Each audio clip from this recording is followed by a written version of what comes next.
복음 19 우찌무라 간조 전집 1권 3부 전도의 정신 10 실험과 단련 11 어떻게 오늘의 상황에 대처할 것인가.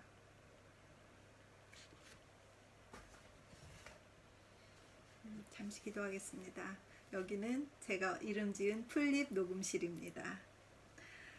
주님의 은혜를 감사드립니다. 주님께서 우찌무라 간조 선생님 책을 읽게 기회를 주신 것을 감사드립니다.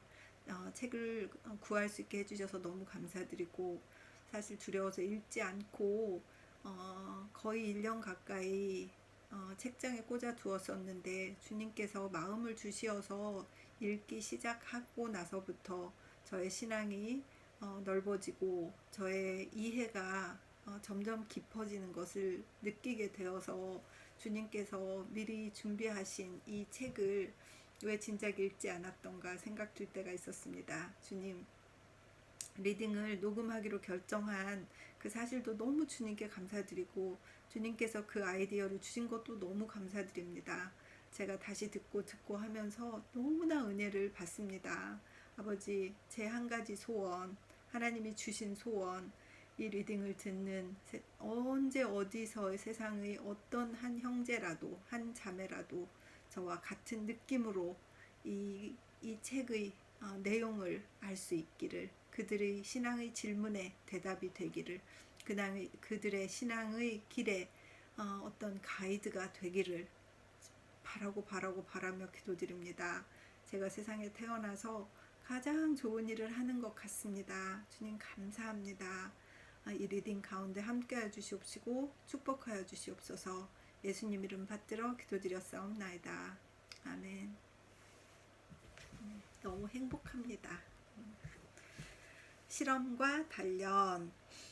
철로 역정의 저자 존 버년이 아직 종교적 사실에 관해서 안개 속을 방황하고 있을 때, 하루는 회의를 참을 수 없어 가까운 곳에 있는 한 목사를 찾아가 그의 마음을 털어놓고 목사의 위로를 얻으려 했다. 버년이 묻기를, 내 마음에 악한 생각이 쉴 새 없이 떠오르는 것은 바로 제가 하나님께 버림받고 악마의 노예가 된 증거가 아닐까요? 라고 하였다. 목사는 이 말을 듣더니 탄식하면서 하는 말이 아마 그런가 보 라고 하였다는 것이다. 신경이 과민했던 버년은 이 말을 듣고 실망에 실망을 더하여 거의 서 있을 수도 없을 정도였다고 한다. 그가 나중에 그리스도 안에서 평화를 얻은 후 그의 친구에게 이야기하기를, 그 목사는 신학에는 자상한 사람이었지만 아직 악마와 싸워본 경험은 없는 사람이었다고 하였다. 기독교는 이론이 아니라 사실이요, 실험이다. 이론만으로 기독교를 깨닫고자 하는 것이 이론적으로 화학을 연구하는 것과 같다. 이론만으로 사람은 도저히 기독교가 무엇임을 알 수 없다. 헉슬리 박사는 말하기를, 천리의 성전에서 예배하려는 자는 먼저 실험실의 앞마당을 통과하지 않으면 안 된다고 하였다. 멋있습니다, 진짜. 나도 말하리라. 기독교의 성전, Holy of Holies 에서 영이신 하나님을 뵙고자 하는 사람은 먼저 심정의 실험실을 통과하지 않으면 안 된다라고. 역사가 네안더의 소위 신학의 중심은 심정, 즉 헤르츠이다 라고 한 뜻도 아마 여기에 기초한 말일 것이다. 그러므로 목사가 되려는 사람은 충분히 영혼의 단련과 경력을 거치지 않으면 안 된다.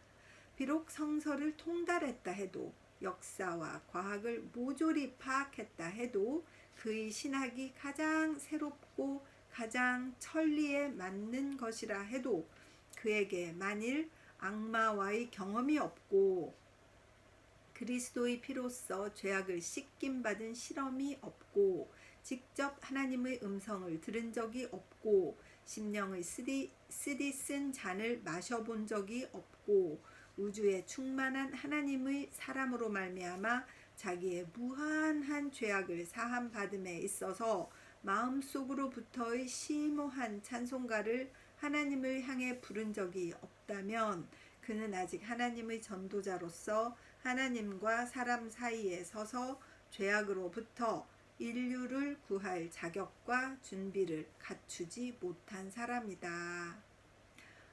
진짜 동감. 그런데 이렇게까지 경험 있으신 분들이 얼마나 많을까요? 정말 아닌 것 같습니다. 정말 목사님 되려고 하시는 분들은 정말 깊이 생각하고 정말 많이 공부하셔야 될 것 같습니다. 아우구스티누스나 버년 등이 인류를 감화함에 있어서 비이상한 세력을 가진 것은 그들의 종교가 경험의 풀무 속에서 단련된 종교였기 때문이다. 어떤 사람이 버스턴의 유명한 설교가였던 필립 브룩스를 평하여 말하기를 그의 설교는 그 자신이다 라고 하였다. 즉 브룩스의 사람됨이야말로 힘있는 설교이며 그의 능변 과학력은 그 우대한 인물을 약간 장식하는 데 지나지 않았다. 나는 전에 한번 유명한 미국의 유니테리언파 목사 한 분을 찾아간 적이 있었다. 그는 학식에 있어서나 인물에 있어서 그 나라의 손꼽히는 목사였다.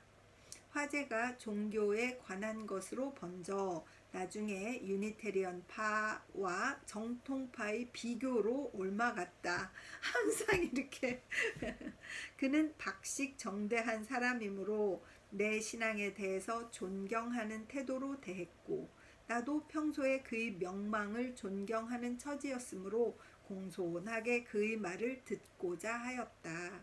이리하여 그와 나는 주장이 공통된 점이 많았고 다른 점은 매우 적었다.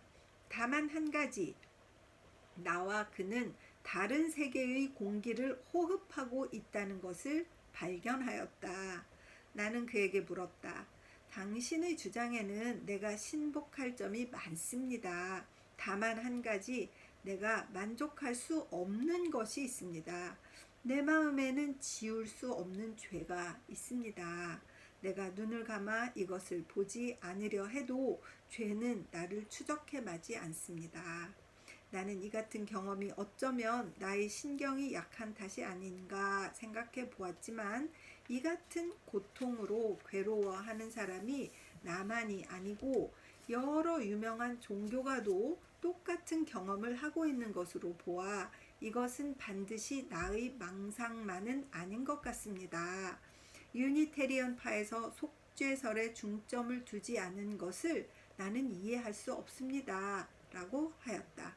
그는 대답하기를 당신의 말이 옳습니다. 나는 내 친구 중에서 당신 같은 경험을 가진 사람이 많이 있음을 압니다. 그러나 나는 아주 어려서부터 지금까지 죄의 고통이라는 것을 느껴본 적이 없습니다. 아마 내 가정 교육의 결과가 아닌지 모르겠습니다. 혹은 내 유전성으로 비롯된 것인지도 모르겠습니다. 라고. 나는 참으로 그의 관대함에 탄복하였다. 나는 그와 같은 인물과 경험을 달리함을 탄식하였다. 나는 후에 생각하였다. 사람의 종교는 그의 경험 이상으로 도달할 수 없다는 것을. 그렇다. 도달하지 못한다. 만일 그의 고백이 그의 실험 이상의 것이 된다면 그는 위선자이다. 종교는 확신이다. 그렇지. 자기 경험 이상을 말하면 위선자죠. 종교는 확신이다. 그리고 확신은 직감의 결과이다. 사도가 말한 우리는 본 것을 말하고 들은 것을 증거한다는 표현은 19세기 오늘날의 나에 있어서 같은 실감을 주는 말이다. 에머스는 말하기를 경험은 본문이요 책은 해석이다 라고 하였다. 성서가 참으로 귀한 책이긴 하지만 하나님께서 직접 나에게 하시는 말씀에 비하면 단지 하나의 주석에 지나지 않는다. 자기의 경험을 말하지 않는 설교는 본문이 없는 설교이며 다른 사람의 주장과 기사를 연결한 논문으로서 사람의 영혼을 사로잡으려는 것은 도저히 바랄 수 없는 일이다. 자신이 하나님을 뵙기까지는 전도자가 되지 말라. 정말 너무 통쾌하고 너무 멋있습니다. 이 정도 실력 있으신 분이 이런 얘기를 하시니까 같은 마음을 가진 제가 막 속이 후련해지는 것 같습니다. 이제 이 글을 끝맺음에 앞서 전도자가 되려는 사람이 나이에 관해서 한마디 하는 것이 무익한 일은 아니라 생각된다. 내가 이미 말한 바와 같이 경험은 교역자가 되는 주춧돌이므로 나이를 먹지 않은 신도로서 교역자로 교회를 섬긴다는 것은 바랄 수 없는 일이다. 나이 어린 사람으로 교회를 부흥시키는 기량을 가진 사람이 있다는 얘기를 나도 들은 적이 있다. 또 하나님의 특별한 감화하심으로 어린 소녀로서 완고한 노인들을 감화시킨 사실을 듣기도 하였다. 그러나 이것은 동풍이 아직 불어오기도 전에 벚나무가 온실 안에서 꽃을 피우는 것과 마찬가지로 사람의 눈을 즐겁게 해주기는 하지만 또 기이한 느낌을 자아내기도 하지만 많은 사람을 그 나무 아래 모이게 하고 공중의 새들이 둥우리를 틀게 하는 일은 이들 속성 전도자들에게서 바랄 수 없는 일이다. 하나님의 아들은 30세 되기까지도 나사렛 벽촌에 묻혀 살았다. 석가는 29세 때까지 고생을 하였다. 마호메트는 40을 지나서 나섰고 아우구스티누스는 30을 지나서 종교에 들어왔다. 물론 스펄전과 같이 19세부터 전도에 종사한 사람이 있고 키르크 화이트와 같이 25세로 종교 사업을 끝낸 사람도 있다. 그러나 보통의 사람의 발달은 30이 되지 않으면 안 된다. 참 의미 있네요. 나는 교역자가 되려는 사람에게 그리스도와 석가를 본받을 것을 권하고 싶다. 카를라일은 말하였다. 청년이여, 그대는 25세까지는 통을 뒤집어 쓰고 있으라고. 아직 경험도 쌓기 전에 일찍부터 교역자로 나서서 우리 동포를 그릇 인도해서는 안 된다. 만일 어떤 소인물이 너를 권하여 지금이 때다 라고 해도 그 말을 따르지 말라. 하나님의 때는 언제나 있는 것이다. 하나님은 내가 충분히 성장하기를 기다리신다. 너는 아직 물러서서 배우라. 내가 머물러 있으려고 해도 머무를 수 없을 때가 올 것이다. 마음을 가다듬고 출애굽기 3장 2절에서 5절을 읽어보라. 하긴 모세도 80살에 사역을 시작해서 120살까지 하였고 그 여호수아도 나이가 몇 살입니까? 20살에 가나안 정탐을 했다고 해도 40년 지난 후니까 60살 다 돼서 시작한 거잖아요. 나이가 많아지는 것이 좀 더 성숙한 것이기 때문에 인생의 경험을 하고 이렇게 하나님의 사업을 하는 것도 정말 좋은 것 같습니다. 의미 있는 말씀입니다. 11번 어떻게 오늘의 상황에 대처할 것인가. 나는 오늘의 일본 종교계를 가리켜 난마라고 부른다. 이것은 실망에서 온 나의 염세적 관념에서 하는 말이 아니다. 이것은 지식인의 여론이요 확실한 것을 찾는 자의 실험이다. 우리 사상계에, 도덕계에, 종교계에는 우리를 이끌어줄 사람이 없다. 그러므로 우리는 옛날의 유대인을 본받아 왕이 없으므로 사람이 각각 그 소견에 오른 대로 행하였다. 사사기 21장 25절. 옛 것은 사라졌다. 회복할 수 없는 과거로 사라졌다. 새 것이 온다고 하면서 아직 도달하지 않는다. 노인은 우리에게서 옛 것을 찾고 젊은이는 또한 새 것을 구해 맞지 않는다. 몸을 다하여 노인을 섬기려 하면 시대의 조류가 우리를 제쳐놓고 가버리려 한다. 몸을 새 것에 바치면 노인들은 우리를 부정부의한 자로 본다. 나는 늘 뼈저리게 느꼈다. 처신하기 어렵기로 19세기의 우리 일본 사람처럼 어려운 것은 없다고. 한국은 한국도 그렇지 않나요? 아 진짜 똑같아. 아 어떻게 이렇게 19세기 이때나 지금 21세기나 어째 이렇게 똑같을까요? 우리는 참으로 암흑을 걷고 있다. 우리의 걸음을 굳건하게 이끌어줄 늙은이의 경험과 지도가 없다. 그들은 아직 이 행로를 걸어보지 못했다. 그러니 어찌 우리를 이끌 수 있겠는가? 아직 큰 빛이 나타나서 우리 앞길을 비춰주지 않는다. 세상의 선각자라 일컫는 사람들도 아직 진로를 찾고 있는 형편이어서 우리의 교도가 될 자격이 없다. 아, 우리는 겨우 한 걸음 내딛고는 두려워 떨면서 세상을 살아가는 자가 아닌가? 아, 또 이거 영어 읽겠습니다. A. Clough라는 사람이 쓴 거네요. Sound thou trumpet of God, come forth, great cause to array us. King and leader, appear, thy soldiers sorrowing seek thee. 그래서 그렇다. 우리는 선도자가 나타나기를 기다렸다. 아니, 지금도 기다리고 있다. 우리는 외쳤다. 왕과 지도자여, 당신의 병사들에게 나타나소서. 슬프게 당신을 찾나이다. 그러나 아직 우리 요구에 응하는 자가 없다. 이따금 교도자로 나타난 사람이 없는 것은 아니다. 우리는 기뻐 그를 맞이하였다. 그러나 모두 실망을 안겨주었다. 그들은 메마른 시냇물이다. 대마의 여행자들과 시바의 행인들이 그것을 사모하다가 거기 와서 바라던 것을 부끄리고 낙심한다. 욥기 6장 15절 19절에서 20절. 그들이 주장하는 것은 공포였다. 우리는 참으로 목자 없는 양이다. 어두운 바다에 우리를 이끌 우리의 선장은 아직 나타나지 않는다. 지도자가 없는데 더하여 우리 일본 사람의 특성은 일치의 관념이 없고 형제가 울타리를 사이에 두고 다투고 시비와 의심에 가득 차 있다. 존 스튜어트 밀이 전에 동양인을 논하여 말하기를 인류 중에 가장 질투가 강한 것은 동양 사람이다 라고 하였다. 어떡해. 질투 다 많은데 동양인은 진짜 질투가 많은가 봐요. 아이고 이걸 어째.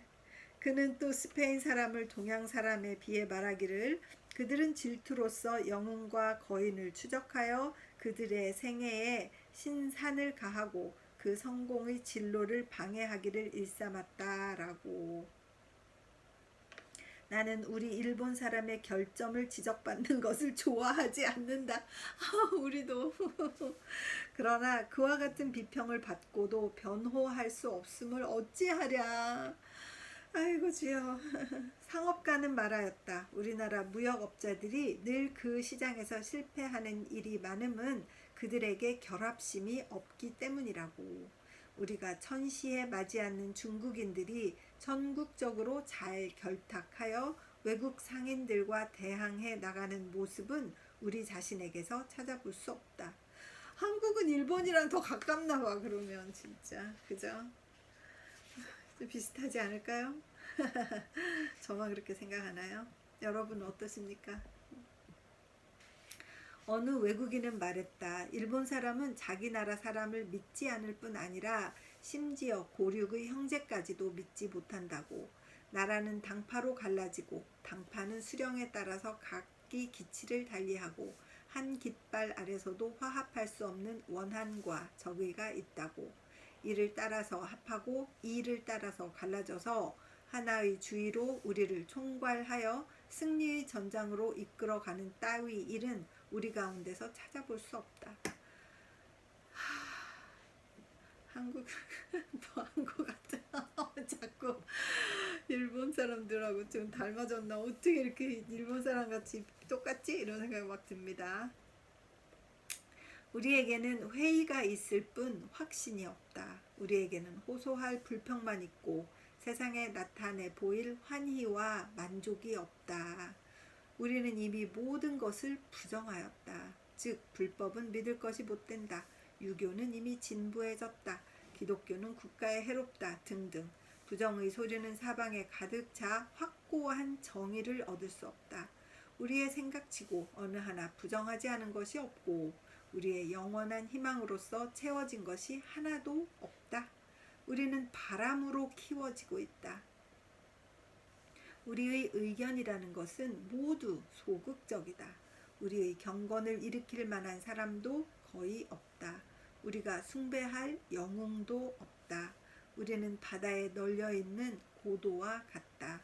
심연과 큰 물결이 우리를 둘러싸고 심정의 교통은 거의 끊어지고 우리는 서로가 완전히 차단된 상태이다. 이제 혁신의 소리가 들려왔다. 사람은 건설을 갈망해 하지 않는다. 고대의 영웅전을 우리는 들었다. 우리도 그들처럼 영웅이 되어야 한다. 개량 사업을 일으키지 않으면 안 된다. 그런데 누가 그 선발대가 될 것인가? 사람은 저마다 그 이웃 사람더러 선발대의 위험에 내세우려 한다. 그리하여 그가 용감하게 나가지 못함을 보고 그를 욕하고 태만한 책임을 뒤집어 씌운다. 또한 혁신의 방법에 관한 의견도 구구하다. 그리고 그 제안자는 스스로 실행하기를 꺼려한다. 남이 먼저 그 어려운 일을 감당하기를 바라는 눈치다. 독립이요, 희생이요 하는 그 소리가 용감한 데 비해 실천의 희미하며 저를 두고 하는 말 같습니다. 아이고 양심에 찔려. 이 혼돈한 시대에 있어서 이 허무와 공상 속에 처신하려 한다. 우리는 어떻게 하면 참 영웅이 될 수 있을까? 우리는 어떻게 하면 참된 건설을 할 수 있을까? 어떻게 참 개혁자가 될 수 있을까? 이것이 오늘의 실제 문제이다. 나는 이 난 문제에 대해서 완전한 해설을 할 수 없다. 다만 내 숙고한 바를 말하면 세상과 함께 실행의 가경에 나아가기를 바랄 뿐이다. 1. 혁신은 자신에게서 시작되지 않으면 안 된다. 수많은 유동체 중 그 속에 이미 결정체가 용해되어 있다 해도 만일 한 고형체가 투입되지 않으면 응결이 되지 않는다. 명령을 내린다고 해서 액체가 변할 리도 없고 욕한다 해도 효과가 나타나지도 않는다. 나로 하여금 먼저 응결의 기초가 되게 하라. 그러면 나부터 응결이 시작될 것이다.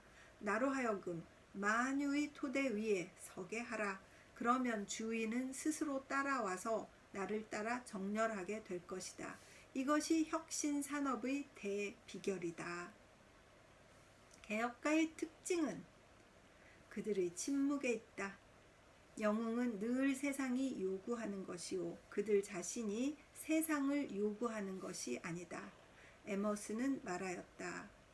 If the single man plant himself indomitably on his instinct and there abide, the huge world will come around to him. 만일 한 사람이 단호하게 그의 천분 위에 서서 움직이지 않는다면 세계는 그에게로 와서 그에게 속하게 되리라. 세상을 향해 혁신을 절규하고 광고하는 사람들은 혁신을 맡길 만한 존재가 못 된다. 2. 먼저 자기 스스로 만족할 줄 알라. 자기에 만족하고 밖에서 구하지 않음이 덕이라 한다. 라고 하였다. 군자에게는 먼저 태연스런 여유가 있어야 한다. 사람은 그 스스로 충분한 것이다. 마음이야말로 내 왕국이다. 내가 먼저 자신의 주인이 된다면 대국의 영주와 같아서 남의 도움을 바랄 것이 없다. 솔로몬은 말하기를 제 마음을 다스리는 자는 성을 쳐서 빼앗는 자보다 낫다고 하였다. 자기 몸을 갈고 닦지 않고 어떻게 나라를 다스릴 것인가? 자기를 정복한 자만이 나라와 사회와 교회를 다스리는 기량을 가진 사람이다. 카알라일이 사사삼손을 평하여 말하기를 사사삼손은 통솔하는 경험을 가지지 못했다. 그는 정치라는 상점에서 점원 노릇을 한 적이 없다. 그는 다만 순종하는 일에만 익숙하였다. 그는 모든 봉사 생활보다 나은 훈련을 하였다. 그 인물 자체에 통솔의 모범을 갖추고 있었다. 그에게는 번거로움, 나약함, 불성실을 싫어하는 집념이 있었다. 이런 종류의 사람은 통치하지 않으려 해도 안 할 수 없다. 라고. 마술의 비결은 말 타는 기술, 마술의 비결은 담력을 기르는 데 있다고 한다. 하물며 사람을 다스림에 있어서랴. 루터는 늘 라틴어의 성구를 암송하며 말하기를 고요히 있으면 구원을 얻을 것이요 잠잠하고 신뢰하여야 힘을 얻을 것이다. 이사야서 30장 15절라고. 사회운동이라 하여 요란스럽게 뛰어다녀야만 안심하는 사람은 아직 혁신가의 성품을 갖추지 못한 사람이다. 먼저 운동이라는 관념을 버리라. 정숙한 가운데서 오는 능력을 맛보라. 그렇지 않으면 너희 혁신산업은 혼돈과 분란에 머물러 정리와 건설은 이룩되지 못할 것이다. 영웅의 흉내를 내지 마라. 자기가 영웅임을 자각하지 못하는 그것이 영웅의 특성이다. 먼저 무한과 사귀고 우주를 배우라. 하늘의 정기가 내게 부어질 때에는 내가 영웅이 되지 않을 수가 없을 것이다. 3. 자기의 회의를 세상에 나타내지 말라. 회의는 지식의 전제이다. 그러나 지식 그 자체가 아니다. 우리는 회의의 결과인 지식을 세상에 제공해야 한다. 회의를 서슴없이 말하는 사람은 자신의 병고를 호소하는 병자와 같아서 군자로서 부끄러운 일이다. 의심에 대한 대답을 다 찾은 후에 얘기하라. 의심한 것만 막 얘기하면 불평만 하는 사람이 되니까 자기가 아프다고 막 컴플레인하는 거 그 정도밖에 안 되는 것이다. 말이 됩니다. 답을 찾아내는 노력을 계속 해야 되는 것이네요.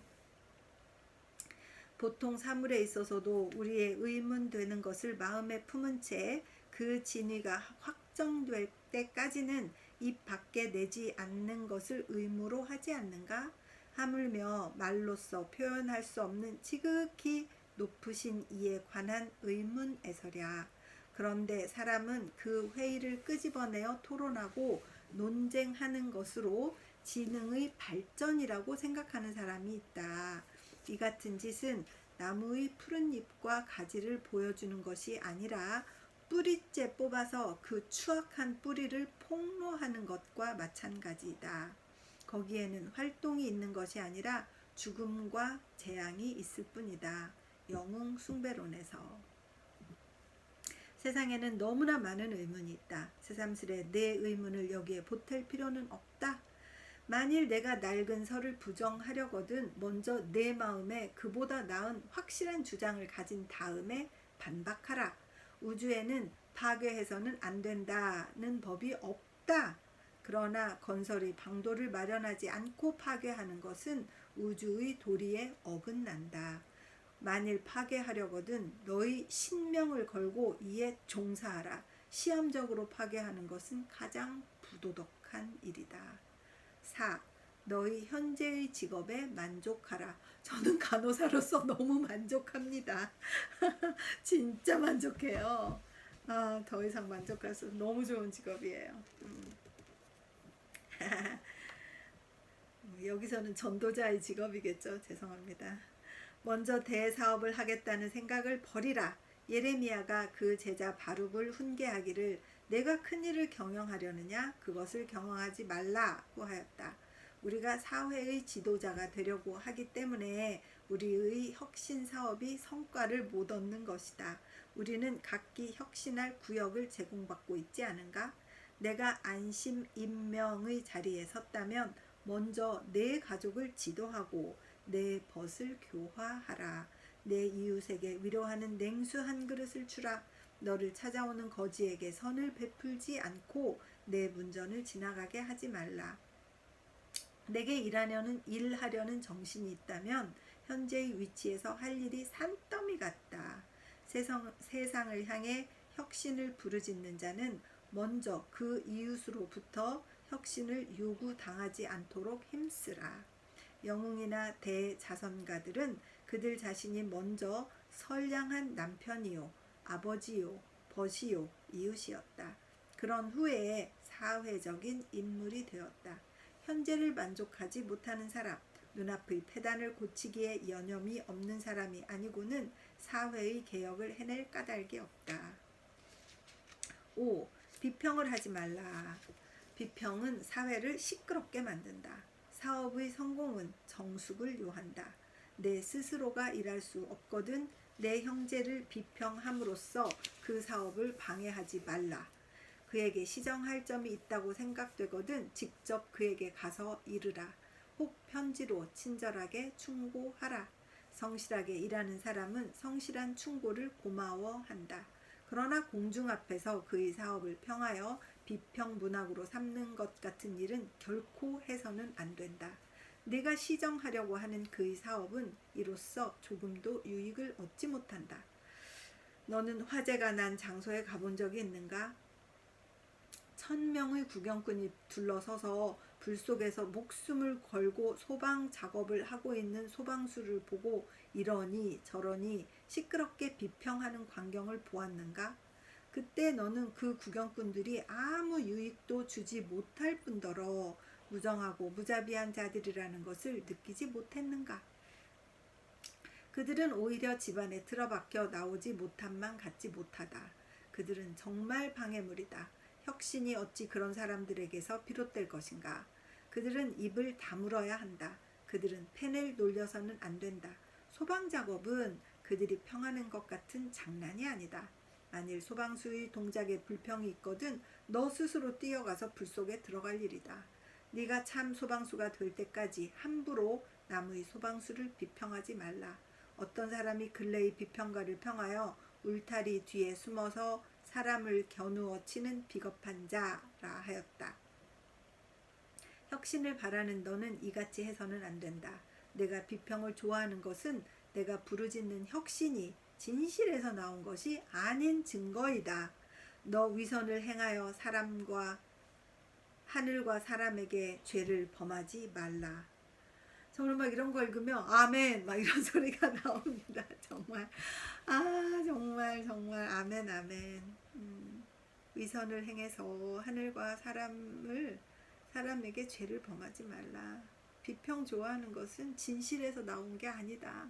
정말 너무 멋있어요. 진짜 여러분은 이런 질문 해보신 적이 없나요? 저는 많이 있습니다. 계속 읽겠습니다. 6번. 우리는 확신과 진실이 어디에 있든 존중해야 한다. 그 까닭은 우리가 혁신을 요구하는 것은 우리들 속에 진실이 없기 때문이다. 그 정치 사상의 여하를 막론하고 그 종교 신앙의 여하를 막론하고 진실한 사람은 영원한 가치를 가지는 것이므로 우리는 그를 존경하고 그의 약점이나 우둔함을 비웃는 일을 결코 해서는 안 된다. 바울은 말하였다. 형제여, 끝으로 말하노니 모든 참된 것과 모든 고상한 것과 모든 옳은 것과 모든 순결한 것과 모든 사랑스러운 것과 모든 영예로운 것, 곧 덕스러운 것과 칭찬할 만한 것들을 너희 마음에 새겨두라. 빌립보서 4장 8절. 혁신은 선행을 권장하는 데서 오는 것이지 결점을 지적하는 데서 오는 것이 아니다. 너무 옳은 말씀입니다. 결점을 지적한다고. 저도 얼마나 어렸을 때, 지금도 막 결점을 막 지적하는, 나 못됐어. 선행을 권장해야 되는데, 결점을 막 지적하냐. 최근에도 있었는데 막 찔립니다. 우리는 불완전한 존재이다. 그러나 아주 불완전한 존재는 아니다. 우리에게는 아직 신성이 깃들여 있다. 이것이 우리의 가장 귀중한 소유물이다. 혁신이란 이 신성을 부활시키는 데 있다. 옛사람의 이른바 선을 더하면 악이 스스로 소멸된다는 말은 혁신의 일대 비결이어야 한다. 그런데 우리는 선을 가지고 악을 드러내려고 한다. 사람이 만일 자선을 하는 것을 보면 우리는 말한다. 그는 명예 때문에 저렇다고. 그가 열심히 다른 사람을 지도하는 것을 보면 우리는 그는 쓸데없는 말을 한다고 말한다. 그가 책을 저술하여 세상에 내놓으면 우리는 그는 세상을 불평하여 세상의 불평을 말하여 자기 제자를 모으려고 한다고 말한다. 우리는 남의 악한 것을 보는 능력을 가지면서도 그 선한 것을 찾는 힘을 가지지 못한다. 가지지 않는 게 아닐까요? 사람은 자기가 가진 것만을 남에게서 찾을 수 있다. 자기가 가진 것만을 남에게서 찾을 수 있다. 우리가 남의 악한 것만을 보는 것은 우리에게 선한 것이 없다는 증거가 아니겠는가? 아우 찔려 진짜 미치겠다. 역사가는 말하지 않는가? 미국의 링컨의 유일한 결점은 그가 사람의 결점을 보는 힘을 가지지 못한 점이라고. 너무 멋있다. 참으로 부러운 결점이 아닌가. 존슨 박사는 말하였다. 사람의 선만을 인식할 수 있는 사람은 큰 재산을 가진 사람이다. 라고. 우리가 가난한 것은 우리가 사람의 결점을 들춰내는 힘이 많기 때문이 아닐까. 맞습니다. 아이고. 7번 실속 없는 명분과 의리를 버리라. 실속 없는 명분, 실속 없는 의리는 버려라. 우리로 하여금 있는 그대로의 우리 되게 하라. 몇 헛된 명성은 서로의 불신을 초래하고 확신과 확정을 어렵게 만든다.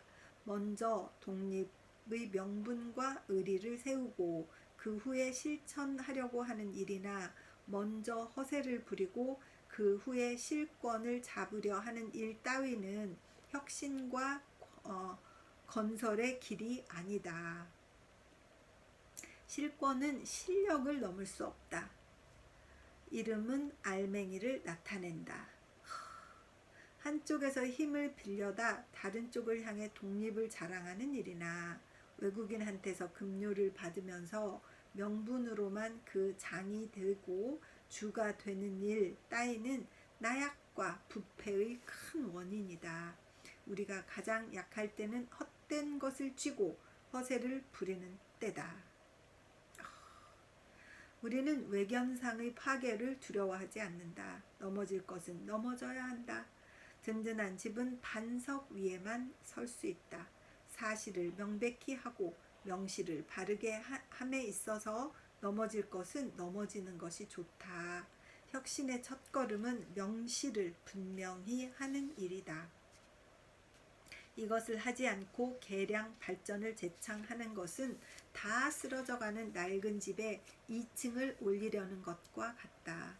난마의 공익은 곧 허명과 허권을 배제 도태하는 데 있다. 난마는 부허의 아들이다. 오늘날 암흑에 가려 지척을 분간하지 못하는 것은 우리들 속에 허인이 있기 때문이다. 허영심인가 봐요. 내가 먼저 허를 버리고 실을 찾아, 거짓을 버리고 실속을 찾아 우리의 이웃들도 나를 본받게 되고 그리고 나서 내 집, 내 당, 내 교회에 이것이 퍼진다면 이것이야말로 내가 할 수 있는 혁신 사업인 것이다. 내가 먼저 나의 참된 자리로 돌아가야 진정한 발전이 시작된다. 아르키메데스는 말하였다. 내게 지렛대를 하나 다오. 그러면 전 세계를 움직일 수 있다. 라고. 도덕력의 지렛대. 우리는 이것을 우리 자신 속에서 찾을 수 있다. 혁신의 기초는 나의 참된 모습에 있지 다른 데 있는 것이 아니다. 지금은 난마의 때요. 암흑 시대이다. 그러나 암흑 시대도 그 용도가 있다. 자연은 낮을 주고 또 밤을 주었다. 한여름에는 초목이 무성하다가 겨울이 되면 그 초목이 말라버린다. 암흑과 엄동은 휴양을 위한 것이다. 우리가 밖으로 뻗을 수 없는 때에는 안으로 알차할 수 있다. 어둠이 우주를 덮어 새들이 둥우리 안에 웅크릴 때 호롱불 아래 화롯불가에 가족의 단란과 친구와의 대좌가 있는 것이 아닌가? 일하는 것만이 생애의 전부가 아니다.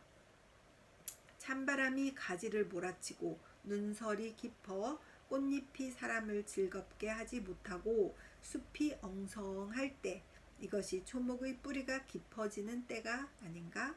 겨울이 없이는 봄이 오지 않는다. 이따금 초겨울에 따뜻한 날씨가 계속되면 뜰 안의 꽃이 봄인 줄 알고 봉오리를 내밀어 사람을 웃기는 수가 있지 않은가? 유럽 역사의 1000년 동안을 암흑시대라고 말한다. 사물의 정체와 사회의 혼란이 이보다 심한 때가 없었다. 그러나 유럽은 그때의 잠재력을 길렀던 것이다. 15세기경부터 갑자기 문예가 부흥하여 봄 소나기같이 진동하자 잠자던 짐승들이 깨어나듯이 100년을 넘지 못하여 전 세계를 개조한 것은 유럽인의 1000년 동안의 침묵에서 온 것이라 하지 않을 수 없다. 해석도 너무 잘하셔 진짜. 어두운 밤에 낮에 할 일을 하려고 하는 자는 실수하지 않을 수 없다. 밤과 겨울은 공부하는 시간이요 깊이 생각하는 시간이요 휴양하는 시간이다. 밤중에 군대를 진격시키려 하여 분란이 일어나지 않을 수 있겠는가? 옛 철인 플라톤이 말한 적이 있다. 세상은 때로 대풍진을 일으켜 우리로 하여금 울타리 밑에 숨어서 질풍이 지나가기를 기다리게 하는 수가 있다라고. 우리는 이 말을 오용하여 맑게 개인 날에 울타리 밑에 숨는 일이 없어야겠다. 그러나 사회의 풍진이 강하여 질서의 방법을 제시하여도 전혀 무익할 때가 있다. 우리는 물론 어떤 어려운 처지에 있더라도 나라를 위해 목숨을 바칠 각오가 있어야 한다. 하나님의 명령이 내려서 우리의 출진을 요구할 때에 우리는 핑계를 대어 책임을 벗으려 하지 않을 것이다. 그러나 하늘이 준 생명, 우리는 이것을 사회를 위해 아끼지 않으면 안 된다. 우리가 이것을 버리는 것은 우리가 최대의 공적을 세울 수 있을 때에 할 것이다.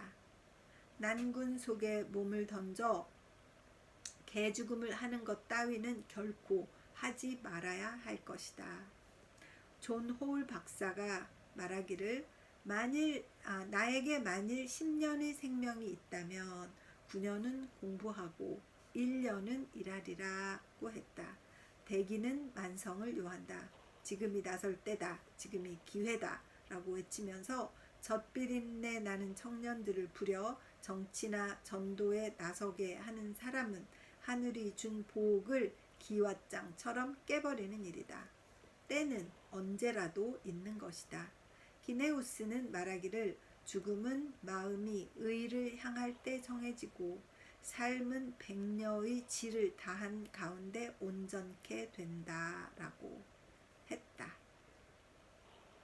죽음은 어렵지만 유익한 삶보다도 쉽다. 지금은 회의, 무정, 냉담의 시대이다. 세상은 자꾸만 희생과 의협을 부르짖어 정직하고 순박한 사람을 모험으로 끌어들이기를 일삼는다. 우리는 이 같은 연극적인 영웅이 되어 후세에 웃음거리가 되는 일이 없어야 되겠다. 불신의 시대는 증거를 요구한다. 그들은 참선이 무엇인지를 모르기 때문이다. 참선은 때로 불이 되고 물이 되고 크롬웰이 되고 링컨이 되는 수도 있다. 그러나 참선의 성품은 정숙이요 평온이요 침묵이다. 우리는 가서 이 소리 없는 심연에서 마실 것이다. 소리 없는 선을 행할 것이다. 소리 없는 눈물을 흘릴 것이다. 소리 없는 은혜를 힘입을 뿐이다. 그렇다. 낭만은 피상이다. 심령의 깊은 바닥은 지금도 태고의 고요를 간직하고 있다. 거기에 영원한 평화가 있고 영원한 환희가 있고 영원한 만족이 있고 영원한 우의가 있다. 그것이 때로는 역사의 표면에 나타나 번갯불이 되어 번뜩이고 천둥을 친다. 이처럼 세계의 이목을 놀라게 한 것은 이 마음속의 무한한 생활력이 때와 장소에 따라 감격스러워 드높아진 여광이요 여운일 뿐이다. 영어로 또 있습니다. 읽겠습니다. Calm soul of all things, make it mine. To feel amid the city's jar, that there abides a peace of thine, man did not make and cannot mar. 정숙하신 만유의 하나님이여, 우리로 하여금 시중의 헌화 속에서 그들이 깨트릴 수 없는 당신의 평화를 느끼게 하소서. 여기까지 어떻게 오늘의 상황에 대처할 것인가 라고 해서 1권 3부 전도의 정신을 모두 마쳤습니다. 읽게 도와주신 우리 하나님께 정말 감사드리고, 이런 좋은 책을 써서 남기고 가신 우찌무라 선생님께 정말 감사드립니다. 정말 하나님의 도구였던 것을 정말 믿고 감사드립니다. 기도하겠습니다. 주님 은혜를 감사합니다. 전도의 정신을 오늘 마쳤습니다. 정말 이 책을 두 번째 읽는데도 너무 새롭고 정말 다시 또 탐복하게 됩니다. 아버지, 정말 주님께서 우찌무라 간조 선생님을 통해서 이렇게 우리에게 중요하고도 필요한 말씀을 많이 해주심을 감사드립니다. 이 책을 듣는 한 분, 이 리딩을 참여하는 한 사람이라도 그들의 인생이 도움이 될 수 있기를 간구하고 간구합니다. 아버지, 제가 책을 읽기 시작할 때와 책을 읽고 나서 반드시 이 기도를 합니다. 하나님께서 기도를 땅에 떨어뜨리시지 않는 분이신 것을 믿기에 늘 반복해서 똑같은 기도를 드립니다. 그리하여서 그 기도가 이루어질 것을 믿고 감사드리며, 주님께서 이 리딩을 축복하시는 것을 믿고 감사드리며 예수 그리스도 이름 받들어 기도드렸사옵나이다. 아멘. 늘 사랑하고 축복합니다.